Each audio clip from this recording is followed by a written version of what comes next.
This is page 194, number 61. This says to explain why the function has at least one real zero.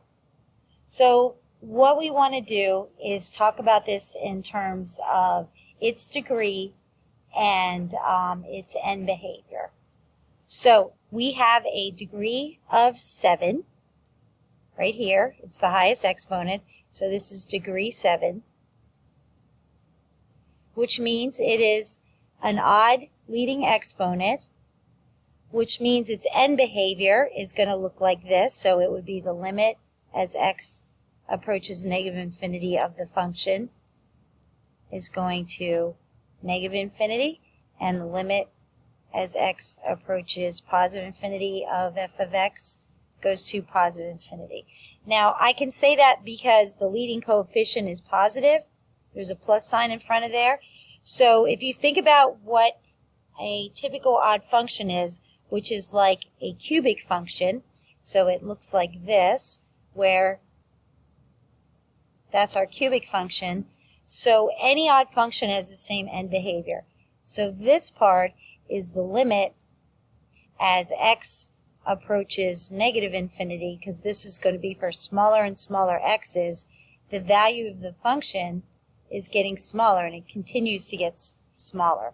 And on the other side, as x gets bigger, the limit as x approaches very large x's, the value is headed to infinity.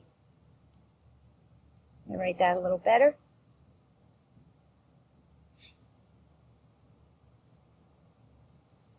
The limit of f of x,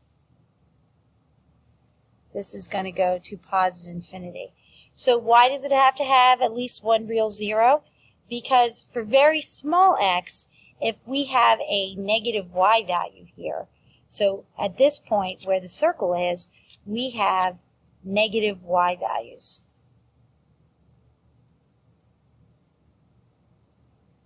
So at some point, since it's a polynomial, there's no breaks in it, it has all real numbers for a range, it's going to cross over the x-axis, and then at very large x's, it has positive y values. So we know there is a 0 here.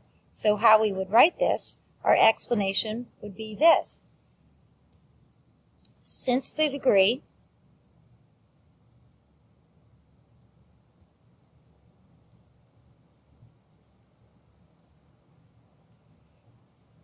of f is 7, which is odd,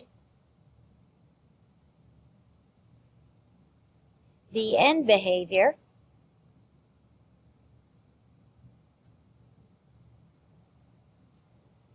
would be, and I'm going to write our limits, so I'll write those. The limit as x approaches negative infinity of f of x is going to equal negative infinity, and the limit as x approaches positive infinity of f of x is going to be infinity. F is continuous. Let me erase this part here because I need that space.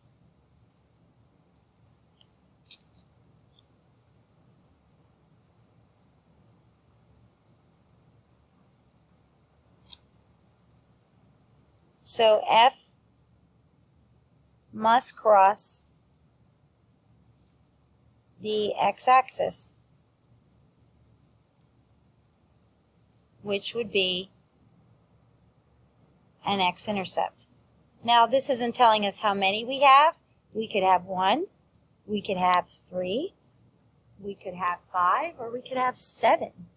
But we know there is at least 1, and that's all we're supposed to show.